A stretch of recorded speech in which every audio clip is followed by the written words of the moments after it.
Think fitness and join today.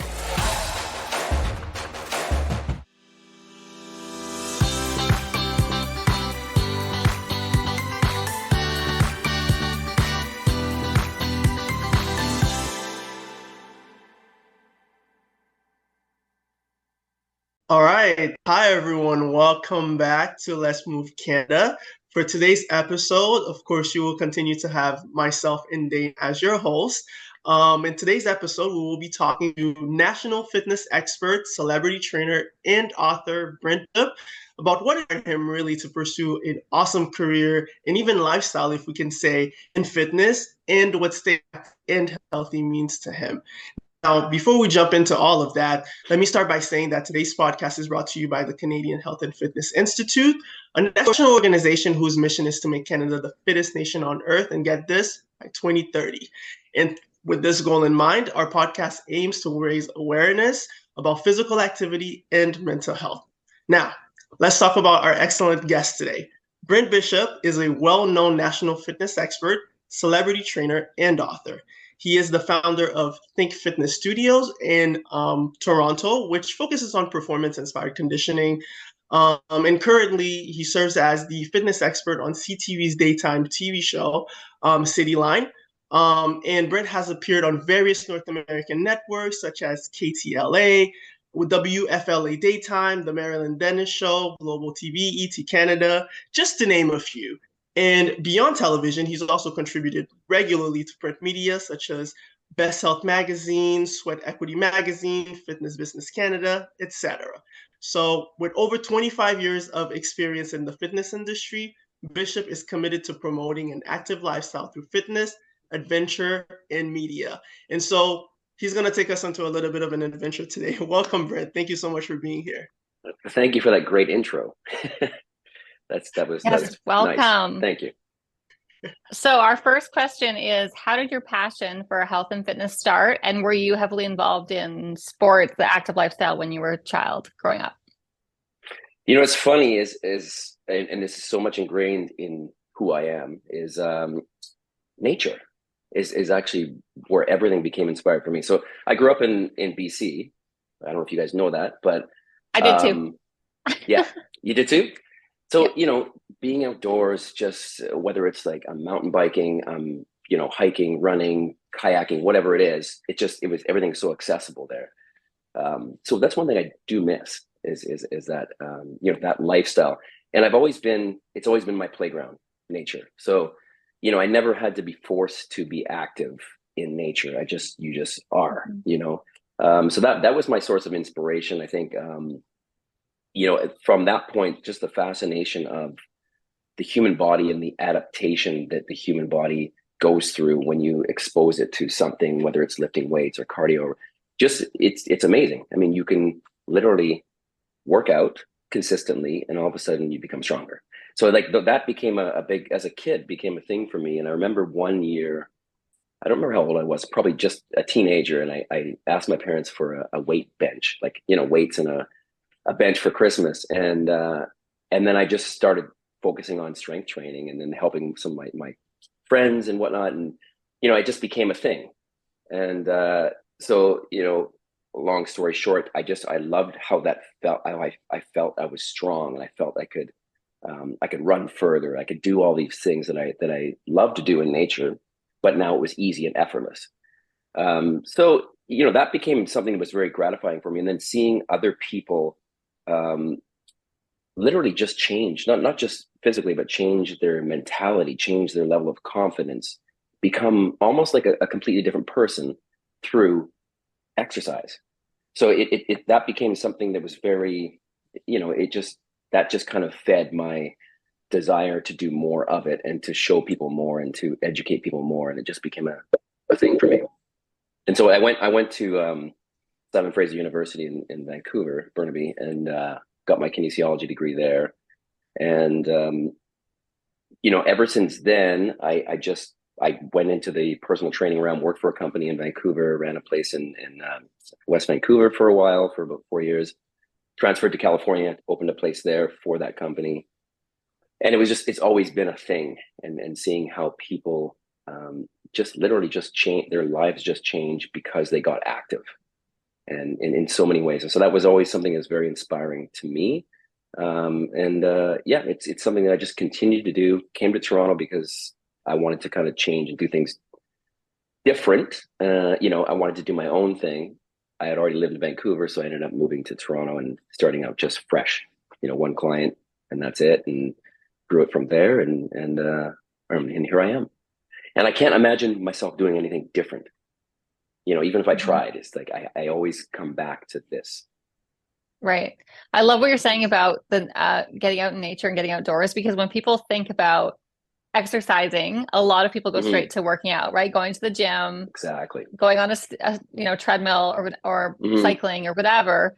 But there are so many things you can do outside in nature, right? And like I said, I grew up in BC too, so I know exactly what you mean. But all that, there's the biking, there's skiing, there's swimming and water ski, all the things, right, that you can do outside. And I never thought about, when I was growing up, I was never thinking about like going to the gym or anything. It was just like going out and being active. And that's exactly it. Yeah. Right. And a lot of people don't live near ski hills, or they're expensive, or whatever the thing is for you. But there's probably like trails and parks and biking trails and things that you can get out and do that has nothing to do with going and being in a gym. And some people love the gym, but some people don't, right? So it's a really important point that or just going for I walks. love that you say that, because a lot of people get intimidated or whatever, because they think it has to be a structured gym environment, like you're saying, and it doesn't have to be. I mean, one of the biggest things for fitness and to be successful with being active and enhancing your health is it's got to be interest driven. So if you don't like going to the gym, don't go to the gym. Like you said, go outside. There's things you can do that if it's interest driven, you're going to stick with it. If you're forcing yourself to go to the gym because the doctor told you to go, or what your spouse or whatever, you need to get fit, then it becomes a chore. It should not be a chore. It's extremely enjoyable, and it should be. And then the benefit of it is extremely enjoyable. And that those endorphins and what you feel after, just feeling strong and feeling that your posture is enhanced, and those things are huge. But if people don't have that introduction of an interest-driven path to get to be active, then they're not experiencing any of that, and that's sad. They need to, people need to experience it, and I think you have to meet people where their interest lies. And so things like you guys are doing is great, because it's you can inspire people in so many different ways, and somebody might be game for the gym and like, oh yes, I want to get into the gym and get fit. But somebody else might capture on, you're talking about getting outdoors, or you can go for a walk. You can, use a park bench for a workout. And that's huge. It's different for everybody. Right. I really love that, because, with the new year having started, I'm pretty sure a lot of people's New Year's resolution is to work out, right? And maybe some people are very specifically go to the gym. So if you're listening Luigi, out there, right now, that. in about a week or 2 weeks, that whole taper of the 70% of the population does not succeed with their New Year's resolutions. It happens. It does happen. Exactly. But yeah, I mean, I just had to come in on that, because we're coming around that time where that's a big statistic. No, but you know what? That's exactly where I was going with it, because knowing that it's going to decline, one big tip that we're learning right now, and again, if you're listening out there, a big tip is doing what you love. It doesn't have to be the gym. It could be anywhere. It could be anything. Like right now, for me, it's calisthenics, right? Like, so doing some home workout, really getting back into it. If there's anything that COVID taught us, is that you can do a lot of things at home. So why not, right? And now going back to something you said earlier, you said that you went to kinesiology school. Now, you don't know this, but I studied exercise and health science for my undergrad.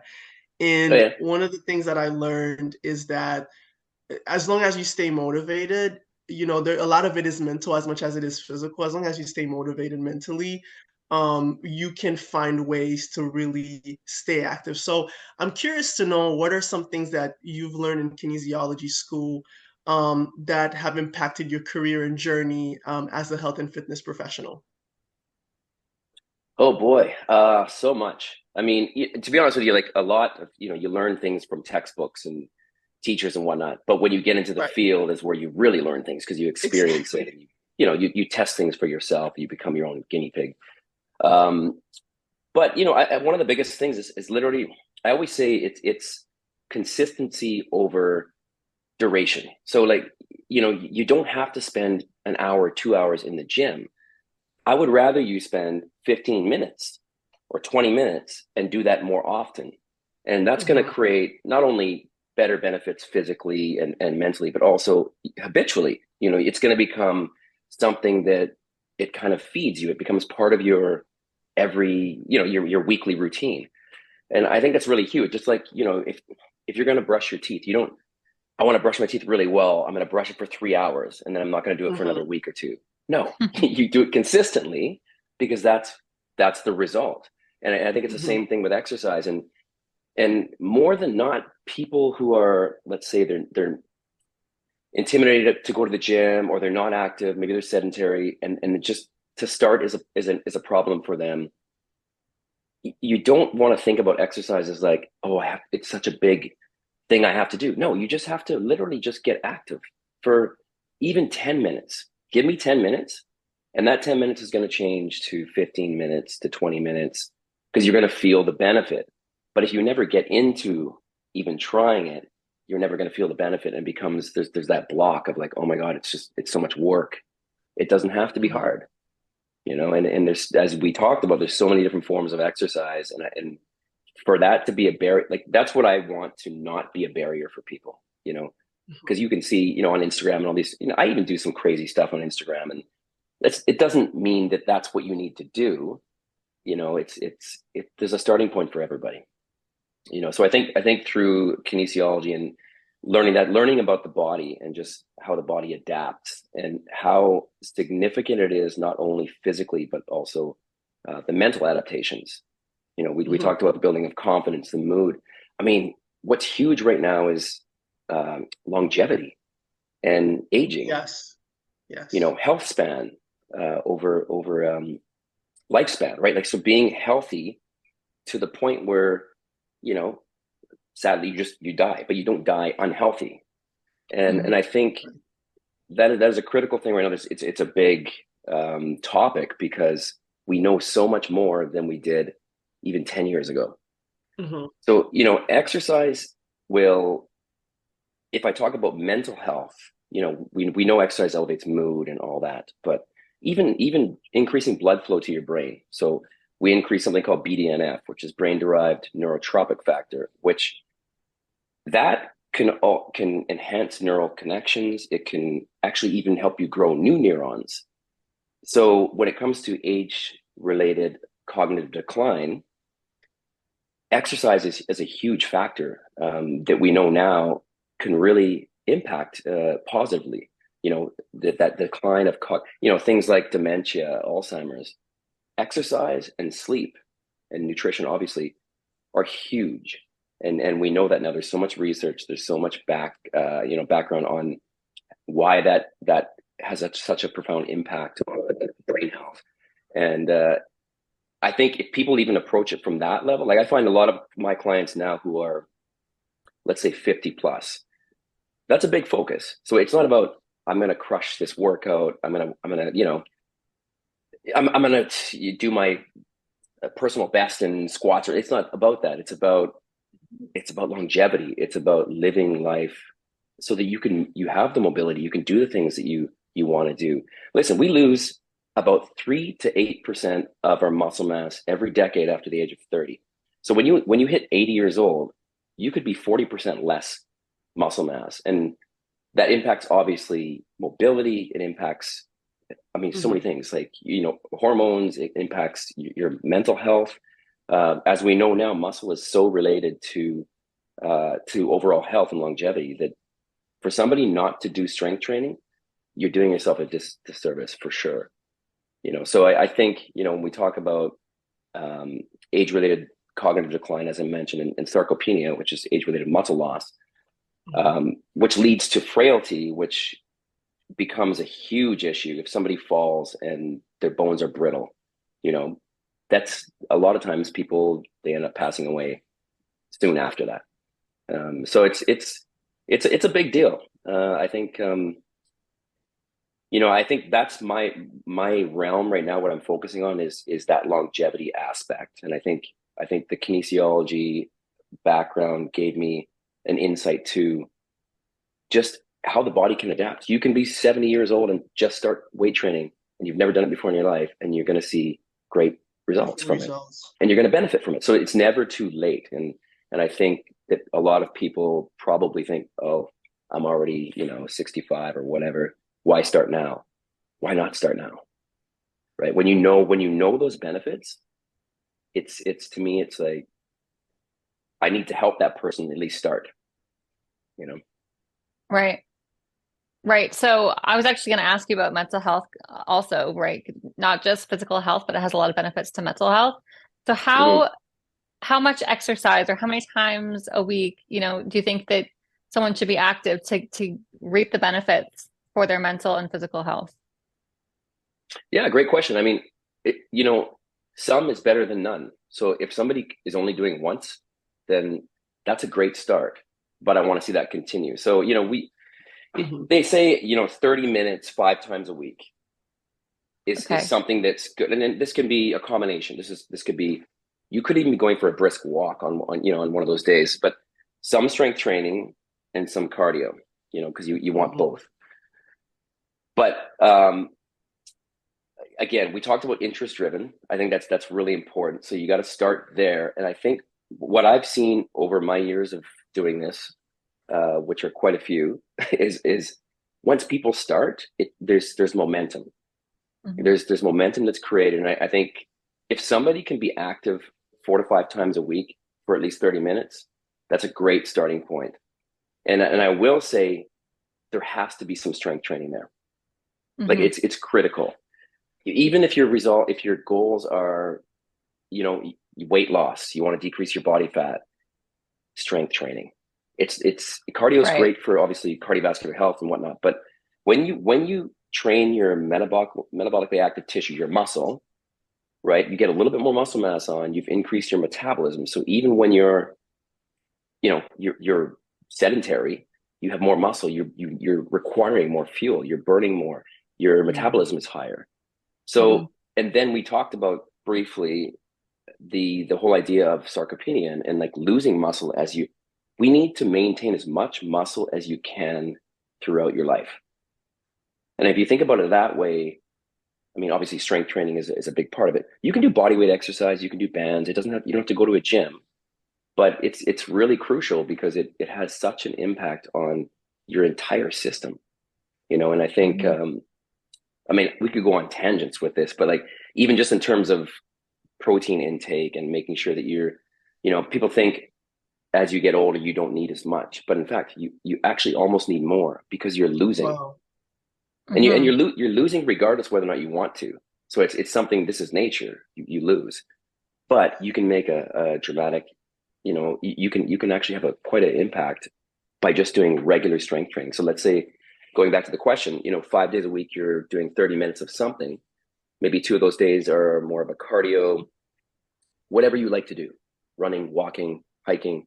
And then 3 of those days are strength training. Right. I would say 2 to 3 days a week of strength training is very important. So maybe like a way, because a lot of people probably think, 2 or 3 times, it's like that, that could improve my physical health, that could improve my mental health, but I'm fine, right? But maybe thinking about it as if you are just like leading a sedentary lifestyle and you're not getting any exercise and activity, you're not just staying the same, you're actually getting worse, right? It's actually negatively affecting your mental health and physical health. 100%. Yeah. Right. Yeah. I need to think about that too, even myself. sitting. So, it's, I have a whole range of different clients who are, some were sedentary, some are like weekend warriors. And, so even the fact of, somebody who's just like trains hardcore all the time, let's say they have a workout 6 a.m. in the morning and then they go to their office and they're sitting the whole day. And that they're better off splitting up that workout and putting it putting small segments throughout the day, then doing it all at once, hardcore, and then going to sit. Because it's not, for overall health, it's not as effective as people think it is. Maybe your strength is increasing and that kind of thing, but from a disease standpoint, from developing certain ailments and that, sitting for long periods of time, regardless of whether you train hardcore for an hour and you sit for 10 or more hours, it's a big deal. The disease thing is so important too to think about, right? Because you're not just thinking about like building muscle and being fit and fitting into your favorite clothes, but you're also like, there's so many diseases that you can be, you have some control over, some control this is it. over the development. So yeah, the risk goes up so high if you're not doing these simple things that we actually have control over. Right. And right. so, I think, simple. and what you guys are doing, and a lot of these initiatives that are educating the public on, here are the statistics. It's. I mean, there's research. There's all of this that backs up so much of this that it's to the point where we just can't deny.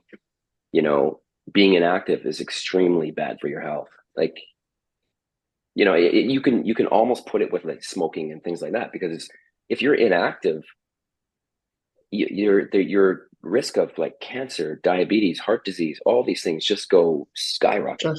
Yeah. And then of course, a lot of times when we're sedentary, we don't eat well, and Right. we're not moving, we don't eat well. We have probably a diet that's high in sugar and processed foods and saturated fat, and it's like a snowball effect. Now, you're mentioning very clearly that diet is important, right? Earlier you mentioned how as we get older, the intake of protein is important, and even an increased intake of protein. And just now you're mentioning how even being sedentary, depending on what you have, right, between your level of carbs and protein and fat and all of these things matter. Can you tell us a little bit more about the importance of diet, and if there's a specific diet that you would recommend, right, for anyone? Yeah, I mean, I think the more we can eat whole, unprocessed foods for the majority of our diet. I mean, we're all gonna go out and have pizza, and like, I'm not saying, I'm never the person to say restrict. Don't restrict, but what you do most of the time is what you become. It is the result. So if you exercise most days of the week, guess what? You're gonna get fitter. If you read, if you educate yourself, you're gonna get smarter. You're gonna be more knowledgeable. If you put good food into your body, because what we take in our body is kind of, we become that. So it impacts everything, not only just physical chance of disease and risk of heart disease, all those kind of things, but also even your mood. I mean, what you eat affects your mood. What you eat affects your confidence. It affects who you are as a person. So I think if we can focus on whole, unprocessed foods, high protein, things like it, and you can be vegetarian, you can be, you can eat meat, whatever, but lean sources or great vegetable sources, quinoa, beans, like all those kind of things are really great. Cold water fish like salmon, also you have your omega-3s there.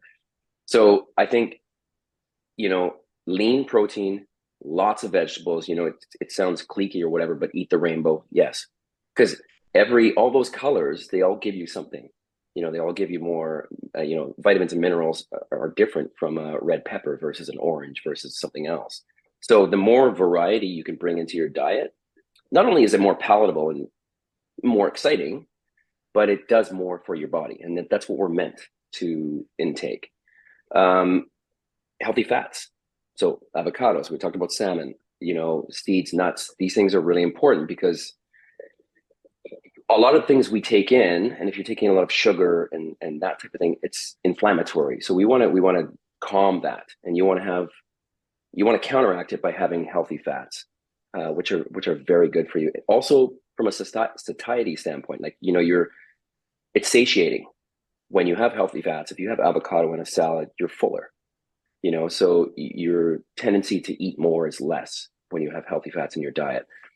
And just staying away from refined foods, like honestly, if somebody could take anything out, the first thing is to remove sugar, like refined sugar. Don't have pops and things like that. No sodas, no high sugar, like candies, things like that are terrible for you. And there's no nutritional value. There's none. So even Coke Zero. Even Coke Even Coke Zero. Problem, okay, so this is an interesting question because Coke Zero actually has zero sugar, but it's like I think they use an alternative like erythritol and I'm a little bit on a diet like that, and I'm just super proud to say I drink Coke Zero. It has no sugar. the problem with some of those, those types of drinks is they're using, there's aspartame and all these different, they're chemicals. Got it. Right. So still processed yeah. Well, we don't know the damage or the degree, like if you're having a lot of that, what it's going to do to your body. I mean, there's some research that backs up it's not good for you. So looking at things like other sweeteners like monk fruit, for example, super sweet. I have that now. I'm very excited about it. Yeah, I mean, great. Stevia, monk fruit. Like there's other alternatives that they're readily available to us that we can have. So you could make, you could have a soda, like one of those soda streams or something, and make your soda water, and then you could add monk fruit and some natural stuff in there, and then boom, you have a great tasting sweet. You satisfy your sweet tooth, and I'll take you up on that. Yeah. We had a nutritionist on, right? We had a nutritionist on, Julie Daniluk, and she was talking about monk she's fruit. a good friend of mine. Yeah. Awesome. And so, and I was like, I've never heard of this thing before, but I'm going out to the store. I'm going to get it right now. So I went out and bought it, and I was making lemonade like she had said. And then I started telling everybody about it. My sister texted me recently, and she's like, okay, I went to the store and I bought a bag of monk fruit, and I'm going to do all my baking with monk fruit. And I was like, that's awesome. If for anybody that doesn't know what monk fruit is, it's a fruit that they actually called monk fruit because I think it was discovered by monks. And that's right, in Asia. Yeah. In Asia. And it's a fruit, so it's completely natural. And I don't think I think it has is it 0 calories, or it's very Not low zero, in calories. But very low calories. Very low. Yeah. So it's such a great alternative. And it's alternative to sugar. Yeah. So the amount of sugar you need to make something sweet versus the amount of monk fruit are like totally different levels. So a small amount of monk fruit is going to sweeten your lemonade like crazy. And you need so much more sugar to do. Yeah, I think it said it's like almost 10 to 1 or something. It's crazy. Yeah. You put like a teaspoon of monk fruit.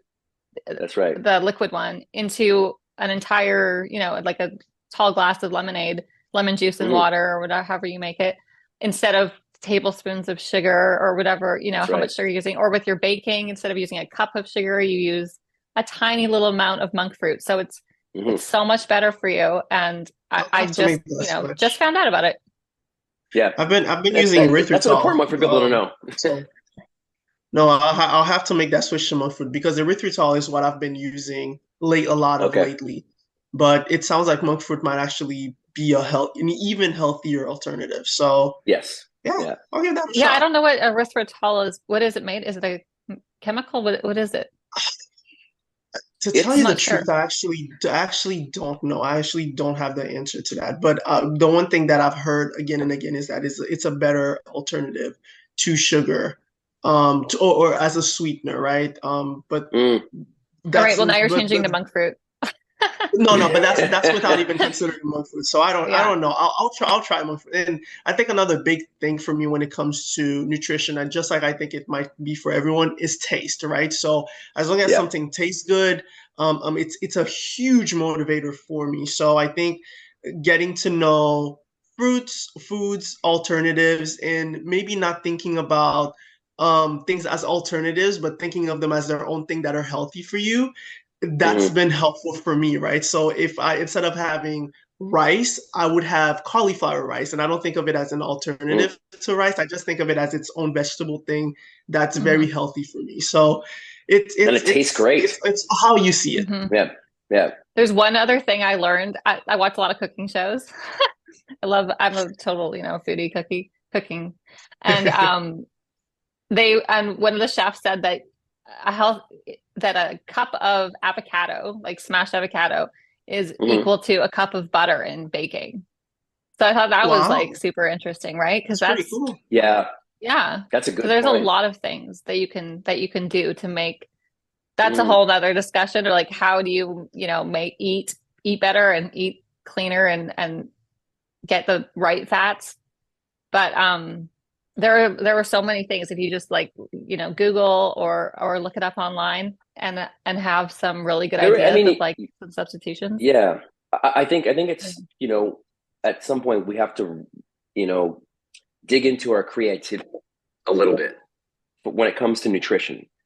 Mhm. Like you said, like I love that you're like watching the food shows and that and the cooking shows because it inspires you, right? And then you go, oh, I never knew I could do that with that. And then it becomes something and it's so easy. It takes 5 minutes or what, and then that becomes another part of your repertoire. So I think Mhm. being creative in any realm of your life, but being creative nutritionally is important because you become, again, we talked about being inspired, and to be Hmm. inspired, to be motivated, you have to be inspired first, to Absolutely. have that motivation, and then you need to constantly feed that. So I think Right. watching things, looking up recipes, trying new things, buying new vegetables that you've never bought before, or just Hmm. cooking something in a Yeah. different way, it just changes it, right? And So then you this find out leads what you into love, and you find out what maybe, right. okay, that wasn't very good, but oh, I really love that, and then you start to Trial and incorporate error. things. Right, trial, Yeah, exactly. for sure.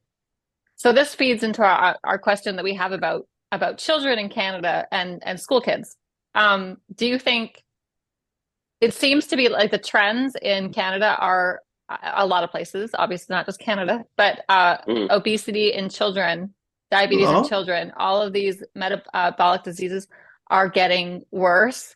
Um, what do you think about that? What do you think the reasons are, and how can parents and families and schools really, work together to make things better? It's a huge, huge deal because I think there needs to be more of these programs into the schools, that the physical education, like, I think the variety that they could have in the school system is Hmm. so important to expose kids to all different types of things. Like, of course there's like soccer, basketball, these, like, but like what you said, snowboarding, I mean, skiing, things like that, field trips. I think more access to like recreational facilities, community centers, that Hmm. are very accessible, cost friendly. They can have, you have families of all different economic Hmm. backgrounds can take part in these things. I think is really important because it starts with the kids. And like the problem is, we talked about it, you mentioned obesity and diabetes and these kind of things with kids. And I feel so bad for kids that are overweight because I think the parents sadly are responsible for that. And I think parents need to, you need to lead by example. And there's, and we who are interested in getting Canada moving and all these kind of things, it's really important that we inspire the parents to get their kids moving, and give them real practical ways of doing that, because sometimes it's like, what do I do? I mean, my own son is 11 years old. He comes home from school, he's on the iPad, like he's playing Roblox with his friends. Right. That's what he Yeah. loves to do. I got to put time limits on that because I understand it's part of what we do now, and it's part of, I mean, he does learn some things from it too, some skills and whatnot, but it's not good to be on it for 3 4 hours. And I think it's easy for parents, like I can even think about myself, if I got a lot of work to do, I'm busy, and if he's on the iPad, I can focus. I'm just like, I can do what I need to do and get done. But if I'm not aware of the damage that can create over time, and I hmm don't set a reminder to say, okay, now, no, I need to get him off the iPad and get him onto something else, then it becomes just a norm. It becomes a normal thing. And so that 1 hour becomes 3 4. I mean, he could be on there all day. And Hmm. then I think of kids who have parents who are not necessarily active, and I can't imagine. So I think, going on a bit of a tangent, but I think what's important is, I think instilling health and fitness as a norm from the very start in schools is really important. And then, but the parents need to buy in, because you can't just learn that at school and then go home and then you're watching TV and eating terrible or whatever. You know, it needs to be reinforced in every element, like wherever you are. So I think having more of those programs is good. I love the idea of having some of these, you know, like, so my son goes to a school and they have something called Healthy Bites, which is it's a healthy lunch program where they get a nice hot lunch that's healthy, you know, lean, all that kind of stuff. It's like, so you can pick different programs, but like, you know, 3 or 4 times a week they get. I love that idea. That is such a good idea. Yeah. And it gives him, like, I'm just thinking of my own son, it gives him variety of foods that are healthy that I don't even bring to him.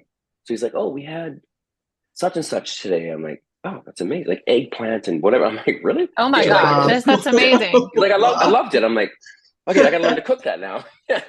So it's like, I've thought about this a lot with kids, because I want my kids to go to a something like that, something where because when I was a kid in school, didn't have that. I would go to the vending machine. I get like coffee crisps, chocolate bars, like I'd go, you know, there's a canteen and you could get like fries and pizza, right? Yes, that was the big thing.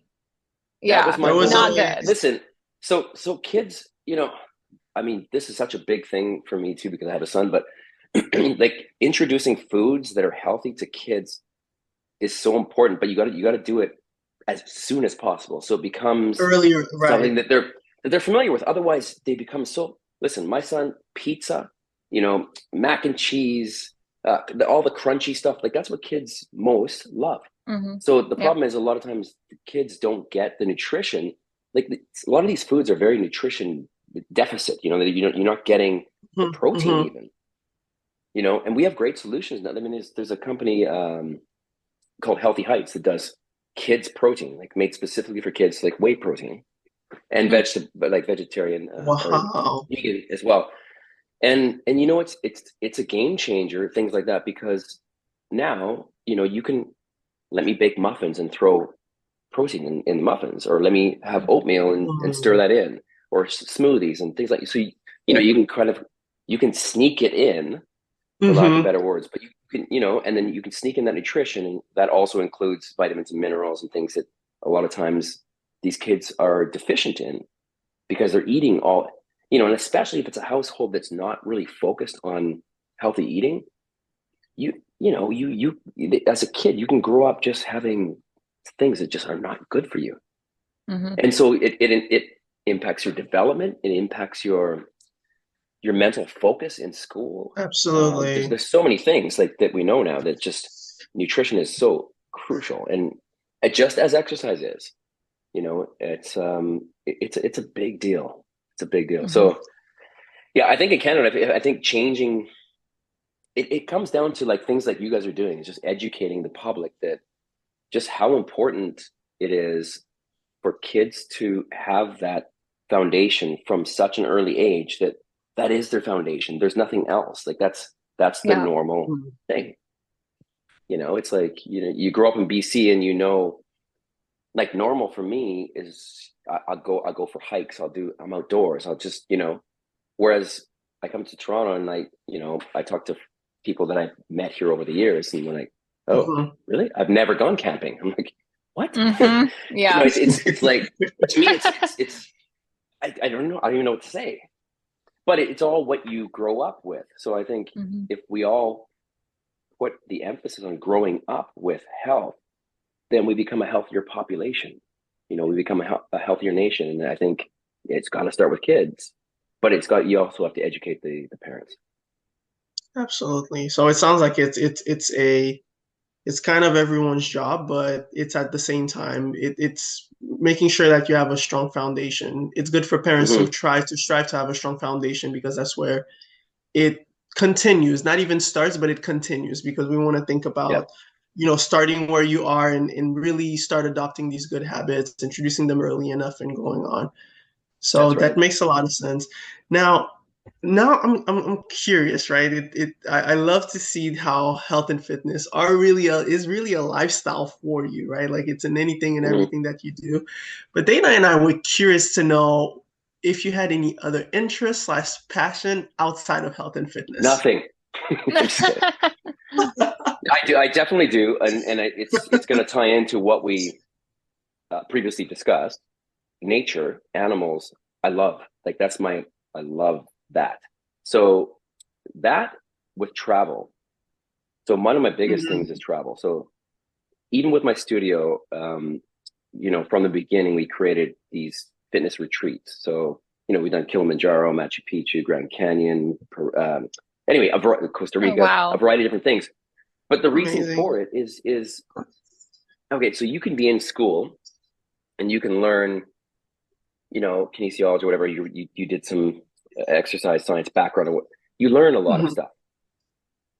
But when you really learn is when you go somewhere and you experience that culture, you taste the food, you listen to Mhm. the music, you do, it's nobody can take that away from you. It's all of a sudden you've experienced something that you can't unexperience. Whereas you can read a book, I could read something, about exercise or whatever, and it can get ingrained in my head, or I could kind of forget it.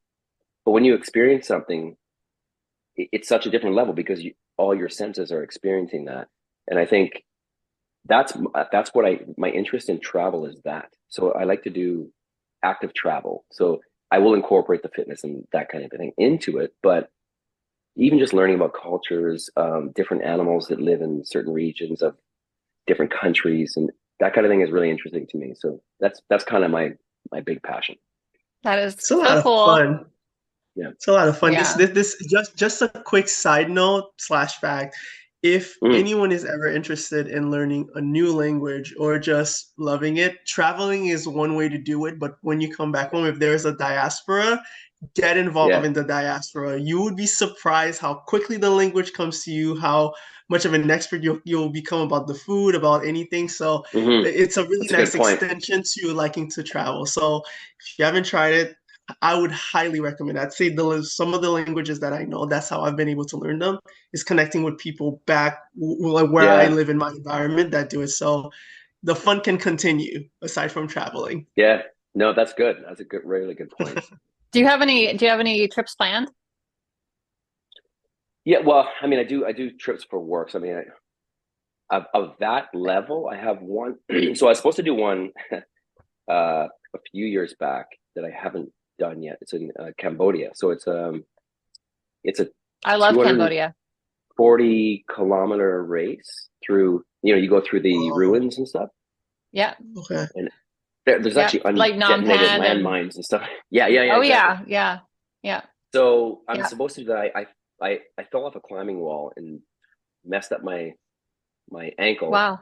when I had the Oh, trip booked and I didn't do it because of that. Oh, So okay. it's yeah. something that's in my, that's it's like I Bucket have to do list. on a yeah, exactly. So there's that, and then another one I'm planning on doing is which I've always wanted to do, which goes into my whole love of animals and nature and stuff, is to go to Ecuador and do like just that whole nature thing that you can do there, where you can learn about a lot of Hmm. different endemic species that live there, and yeah, Hmm. so that's a big thing for me, That's like the whole near the Darwin, Galapagos. yeah, Yeah. Galapagos Yeah. Islands, go to the Ooh, Galapagos, Gonzalez. do all that. Yeah, that's a big Right. thing for Oh, that me. would be And there's amazing. Oh my gosh. I hope you do all of that. I try to link them to races and things like that, so then I can do a race, Hmm. feel Yeah. accomplished, and then live it up and relax and Yeah. explore. So there is one there that I'm looking at this year. I would say if there's one thing, that's probably the big one. And it's like a, I don't know, 7-day race or something, but you run, you hike, you're kayaking sometimes. Like it's all different types of activities. Wow. And then you're also exploring and learning about, the whole ecosystem and things like that. So Yeah. that's exciting to me. That's very cool. So I love that. Very wholesome. So our last question is, if there was one thing that you could change in Canada today related to health and fitness, what would it be? It's a great question. It kind of ties into what we talked about earlier about children. I think the number one drug in the world is exercise. It impacts everything so positively, and it's free, essentially free. So to me, to not have exercise as a foundational, have to be in every educational program from the get-go makes no sense. And there was a time where they were pulling, there was cutbacks in schools, and they're pulling physical education. I'm like, what are you doing? You're pulling physical education and thinking that the kids are going to be smarter in math and things like that. No, when you are active, and we know this, your brain, it retains better memory. I mean, there's so many things that are crucial. So I found that super backwards. So if I think about your question, I think having physical exercise in whatever realm, very accessible to whoever, being like almost the number one component of education. And having things like active learning. So maybe you're learning something, but you're actually active doing it. So you're learning math problems, but you're in the gym, like the gymnasium, and you're learning, because kids and adults, like you connect things in those types of experiences so much better. And then certain children learn in different ways. Like my child is an active, like he can't sit at a desk and just read and do math problems. Like you have to incorporate that into, okay, we're going outside, there's 6 rocks over there, let's run them over here and add them up to 12 with these rocks, or like something like that, or experiential learning. Yeah, right. So I think where maybe Canada and a lot of places have failed is seeing